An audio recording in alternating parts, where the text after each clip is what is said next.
وكذلك جعلنا في كل قرية أكابر مجرميها ليمكروا فيها وما يمكرون إلا بأنفسهم وما يشعرون.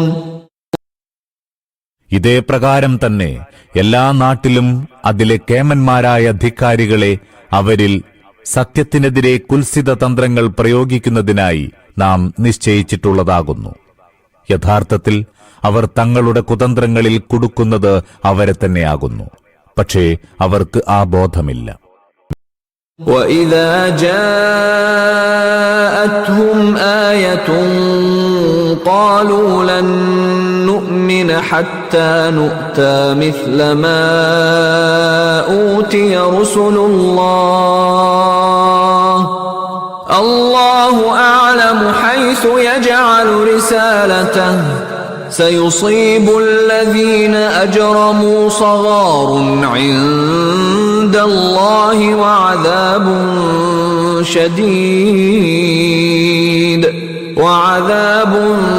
شديد بما كانوا يمكرون.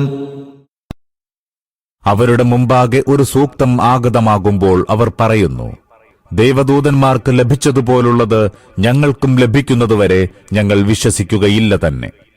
തന്റെ ദൗത്യം ആരെ ഏൽപ്പിക്കണം, എങ്ങനെ ഏൽപ്പിക്കണം എന്ന് ഏറ്റവും അറിയുന്നവനത്രേ അല്ലാഹു. ഈ ധിക്കാരികൾ അവരുടെ കുതന്ത്രങ്ങളുടെ പരിണിത ഫലമായി അല്ലാഹുവിന്റെ സന്നിധിയിൽ നിന്ദയും കഠിനദണ്ഡനവും നേരിടേണ്ടി വരുന്ന സന്ദർഭം അടുത്തിരിക്കുന്നു. ദൈവദൂതന്മാരുടെ അടുത്ത് മലക്കുകൾ വന്ന് ദൈവസന്ദേശം നൽകിയെന്ന പ്രസ്താവന ഞങ്ങൾ വിശ്വസിക്കണമെങ്കിൽ മലക്കുകൾ ഞങ്ങളുടെ അടുത്ത് വരികയും ഇത് ദൈവസന്ദേശമാണെന്ന് ഞങ്ങളോട് നേരിൽ പറയുകയും വേണം. ഇതാണ് ദൈവദൂതന്മാർക്ക് ലഭിച്ചതുപോലുള്ളത് ഞങ്ങൾക്കും ലഭിക്കണമെന്നാവശ്യപ്പെട്ടതിന്റെ സാരം. فَمَن يُرِدِ اللَّهُ أَن يَهْدِيَهُ يَشْرَحْ صَدْرَهُ لِلْإِسْلَامِ وَمَن يُرِدْ أَن يُضِلَّهُ يَجْعَلْ صَدْرَهُ ضَيِّقًا حَرَجًا كَأَنَّمَا يَصَّعَّدُ فِي السَّمَاءِ كَذَلِكَ يَجْعَلُ اللَّهُ الرِّجْسَ عَلَى الَّذِينَ لَا يُؤْمِنُونَ. അതെ, ആർക്ക് അല്ലാഹു സന്മാർഗം അരുളണമെന്നിച്ഛിക്കുന്നുവോ അയാളുടെ ഹൃദയം അവൻ ഇസ്ലാമിനു വേണ്ടി തുറന്നുകൊടുക്കുന്നു. ആരെ അവൻ ദുർമാർഗത്തിലാക്കണമെന്നിച്ഛിക്കുന്നുവോ അയാളുടെ ഹൃദയം സങ്കുചിതമാക്കുകയും ചെയ്യുന്നു. ഇസ്ലാമിനെ ഓർക്കുന്നതു തന്നെ അയാൾക്ക് ജീവൻ മാനത്തേക്കുയർന്നു പോകുന്നതുപോലെ അസഹ്യമായി അനുഭവപ്പെടുന്നു. ഈ വിധം അല്ലാഹു അവിശ്വാസികളായ ജനങ്ങളിൽ സത്യവിരോധത്തിന്റെ മാലിന്യത്തിന് മേൽക്കൈ നൽകുന്നു. ഹൃദയം തുറന്നുകൊടുക്കുക എന്നാൽ ഇസ്ലാമിന്റെ സത്യതയിൽ പരിപൂർണ സംതൃപ്തി നൽകുകയും സംശയാശങ്കകളും ആശയക്കുഴപ്പങ്ങളും ദൂരീകരിക്കുകയും ചെയ്യുക എന്നാണ് അർത്ഥം. وَهَذَا صِرَاطُ رَبِّكَ مُسْتَقِيمًا قَدْ فَصَّلْنَا الْآيَاتِ لِقَوْمٍ يَذَّكَّرُونَ. എന്നാൽ ഈ മാർഗം നിന്റെ നാഥന്റെ നേരായ മാർഗമാകുന്നു. ഉദ്ബോധനം സ്വീകരിക്കുന്ന ജനങ്ങൾക്ക് അതിന്റെ പ്രമാണങ്ങൾ നാം സ്പഷ്ടമാക്കി കൊടുക്കുകയും ചെയ്തിരിക്കുന്നു. لهم دار السلام عند ربهم وهو وليهم بما كانوا يعملون. അവരുടെ നാഥങ്കൽ അവർക്ക് രക്ഷാഗേഹമുണ്ട്. അവർ സ്വീകരിച്ച ശരിയായ കർമ്മമാർഗം കാരണമായി അവൻ അവരുടെ രക്ഷാധികാരിയുമാകുന്നു. സ്വർഗമാണ് രക്ഷയുടെ ഗേഹം.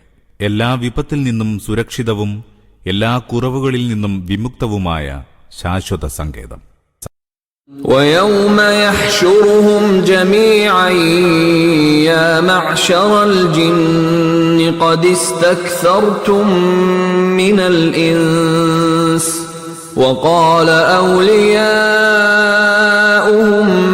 مِّنَ الْإِنسِ ربنا استمتع بعضنا ببعض وبلغنا أجلنا الذي أجلت لنا قال النار مثواكم خالدين فيها إلا ما شاء الله إن ربك حكيم عليم. അവരെയെല്ലാം ഒരുമിച്ചു കൂട്ടുന്ന നാളിൽ പൈശാചിക ജിന്നുകളെ അഭിസംബോധന ചെയ്ത് അവൻ അരുളും, അല്ലയോ ജിന്നുകളുടെ കൂട്ടമേ, നിങ്ങൾ മനുഷ്യവംശത്തെ നന്നായി കൊള്ളയടിച്ചിരിക്കുന്നു. അപ്പോൾ മനുഷ്യരിൽ അവരുടെ മിത്രങ്ങളായിരുന്നവർ ബോധിപ്പിക്കും, നാഥ, ഞങ്ങൾ ഇരുകൂട്ടരും പരസ്പരം ചൂഷണം ചെയ്തിട്ടുണ്ട്. ഇപ്പോൾ നീ ഞങ്ങൾക്ക് നിശ്ചയിച്ചിട്ടുണ്ടായിരുന്ന അവധിയെത്തിയിരിക്കുന്നു. അല്ലാഹു അരുളും, ശരി, ഇനി നരകമാകുന്നു നിങ്ങളുടെ സങ്കേതം, അതിൽ നിങ്ങൾ എന്നെന്നും വസിക്കുന്നവരാകുന്നു. അല്ലാഹു രക്ഷിക്കാൻ ഉദ്ദേശിച്ചവർ മാത്രം രക്ഷപ്പെടുന്നു. നിസ്സംശയം നിന്റെ റബ്ബ് യുക്തിമാനും സർവജ്ഞനും തന്നെ. ഇവിടെ ജിന്നുകളെന്നാൽ ഉദ്ദേശ്യം ജിന്നുകളിലെ പിശാചുക്കളാണ്. ഞങ്ങൾ ഓരോരുത്തരും അപരനെക്കൊണ്ട് അന്യായമായി ഫലമെടുത്ത് ആസ്വദിച്ചതും സൂത്രത്തിൽ അപരനെ വഞ്ചിച്ച് തന്റെ സ്വന്തം അഭിലാഷങ്ങൾ പൂർത്തീകരിച്ചതുമാണ് പരസ്പരം നടത്തിയിരുന്ന ചൂഷണം. അല്ലാഹുവിന് താൻ ഇച്ഛിക്കുന്ന ആളുകളെ ശിക്ഷിക്കാനും താൻ ഇച്ഛിക്കുന്നവർക്ക് മാപ്പ് കൊടുക്കാനും സ്വാതന്ത്ര്യവും അധികാരവുമുണ്ട്. എന്നിരുന്നാലും ബുദ്ധിപൂർവകമായ കാരണങ്ങളൊന്നുമില്ലാതെ കേവലമായ അഭിലാഷത്തിന്റെ പേരിലല്ല, തികഞ്ഞ യുക്തിയുടെയും ജ്ഞാനത്തിന്റെയും അടിസ്ഥാനത്തിൽ മാത്രമാണ് ശിക്ഷയും മാപ്പും നടപ്പിലാവുക. ഒരാളുടെ കുറ്റത്തിന് അയാൾ മാത്രമല്ല ഉത്തരവാദി എന്നറിയുകയും അയാളെ ശിക്ഷിക്കേണ്ടതില്ലെന്ന് അല്ലാഹുവിന്റെ യുക്തി തീരുമാനിക്കുകയും ചെയ്യുമ്പോൾ അയാൾക്ക് മാപ്പ് നൽകുന്നു. ഇതാണ് റബ്ബ് യുക്തിജ്ഞനും സർവജ്ഞനുമാണെന്ന പരാമർശത്തിന്റെ ധ്വനി. وَكَذَلِكَ نُوَلِّي بَعْضَ الظَّالِمِينَ بَعْضًا بِمَا كَانُوا يَكْسِبُونَ. നോക്കുവിൻ, ഇപ്രകാരം തന്നെ ധിക്കാരികൾ നേടിയിട്ടുള്ള കർമ്മങ്ങളുടെ ഫലമായി പരലോകത്തും നാം അവരെ പരസ്പരം കൂട്ടാളികളാക്കുന്നതാകുന്നു. മാർഗത്തിന്റെ ധ്വനി ഇതാണ്.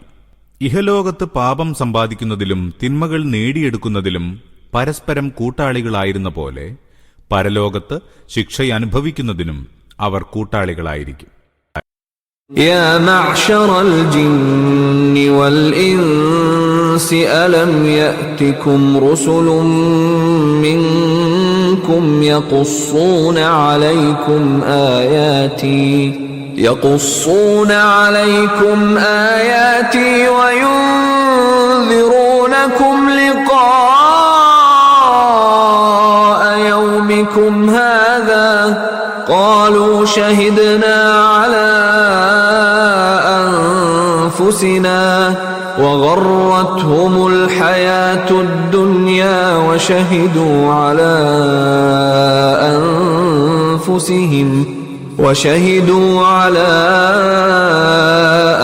أنفسهم أنهم كانوا كافرين. ആ സന്ദർഭത്തിൽ അല്ലാഹു ഇങ്ങനെയും ചോദിക്കും, ജിന്നുകളുടെയും മനുഷ്യരുടെയും കൂട്ടമേ, എന്റെ ദൃഷ്ടാന്തങ്ങൾ കേൾപ്പിച്ചു തരികയും ഈ ദിനത്തെ അഭിമുഖീകരിക്കേണ്ടി വരുമെന്നതിനെക്കുറിച്ച് മുന്നറിയിപ്പ് നൽകുകയും ചെയ്യുന്ന ദൈവദൂതന്മാർ നിങ്ങളിൽ നിന്നു തന്നെ നിങ്ങളിൽ വന്നിരുന്നില്ലേ? അവർ പറയും, അതെ, ഞങ്ങൾക്കെതിരായി തന്നെ സാക്ഷ്യം വഹിക്കുന്നു. ഇന്ന് ഭൗതിക ജീവിതം അവരെ ആത്മവഞ്ചനയിൽ അകപ്പെടുത്തിയിരിക്കുകയാകുന്നു. പക്ഷേ തങ്ങൾ സത്യനിഷേധികളായിരുന്നുവെന്ന് ആ സന്ദർഭത്തിൽ അവർക്കെതിരായി തന്നെ സാക്ഷ്യം വഹിക്കും. നിന്റെ ഭാഗത്തുനിന്ന് തുടർച്ചയായി പ്രവാചകന്മാർ വരികയും ഞങ്ങൾക്ക് യാഥാർത്ഥ്യം അറിയിച്ചുകൊണ്ടിരിക്കുകയും ചെയ്തിരുന്നു. പക്ഷേ ഞങ്ങളത് ഗൗനിക്കുകയുണ്ടായില്ല എന്ന് ഇതാ തുറന്നു സമ്മതിക്കുന്നു. ഇതാണ് അവർക്കെതിരായി തന്നെ നടത്തുന്ന ആദ്യ സാക്ഷ്യം. രണ്ടാമത്തെ സാക്ഷ്യം ഇതാണ്: ഞങ്ങൾ അബോധവാന്മാരോ അറിവില്ലാത്തവരോ അല്ലായിരുന്നു, മറിച്ച് അറിഞ്ഞുകൊണ്ട് നിഷേധിച്ചിട്ടുള്ളവരാണ്. സത്യം അതിന്റെ സാക്ഷാൽ രൂപത്തിൽ ഞങ്ങൾക്ക് വന്നു, പക്ഷേ ഞങ്ങളത് അംഗീകരിക്കാൻ വിസമ്മതിക്കുകയായിരുന്നു. ذلك أن لم يكن ربك مهلك القرى بظلم وأهلها غافلون. നിന്റെ നാഥൻ നാടുകളെ, അതിലെ നിവാസികൾ സത്യത്തെക്കുറിച്ച് അജ്ഞരായിരിക്കുമ്പോൾ അക്രമപരമായി നശിപ്പിക്കുന്നവനല്ല എന്ന കാര്യം ബോധ്യപ്പെടുന്നതിനു വേണ്ടിയാണ് അവരിൽ നിന്ന് ഈ സാക്ഷ്യമെടുക്കുന്നത്. അതായത്, അറിവില്ലാതെ അബദ്ധമാർഗം സ്വീകരിച്ചു പോയതിന്റെ പേരിൽ ഞങ്ങളെ പിടികൂടുകയാണോ എന്ന് ചോദിക്കാൻ ആർക്കും കഴിയില്ല. നീ ഞങ്ങളെ യാഥാർത്ഥ്യം ബോധ്യപ്പെടുത്തിയില്ല, ഞങ്ങൾക്ക് ശരിയായ മാർഗം കാട്ടിത്തന്നില്ല എന്ന് അള്ളാഹുവിന്റെ സമക്ഷത്തിൽ വെച്ച് എതിർന്യായം പറയാനും അവൻ അടിമകൾക്ക് അവസരം കൊടുത്തിട്ടില്ല. പ്രവാചകന്മാരെ നിയോഗിക്കുകയും വേദങ്ങൾ അവതരിപ്പിക്കുകയുമാണ് അവൻ ചെയ്തത്. അങ്ങനെ അബദ്ധസഞ്ചാരികളായി വർത്തിക്കുന്ന പക്ഷം അവർക്ക് കഠിനമായ ശിക്ഷ കിട്ടുമെന്ന് ജിന്നുവർഗത്തിനും മനുഷ്യവർഗത്തിനും വ്യക്തമായി ബോധ്യപ്പെടുത്തിയിട്ടുമുണ്ട്. മാത്രമല്ല, അതിനുത്തരവാദി അല്ലാഹുവല്ല, അവർ തന്നെയായിരിക്കുമെന്നും താക്കീത് ചെയ്തിരിക്കുന്നു.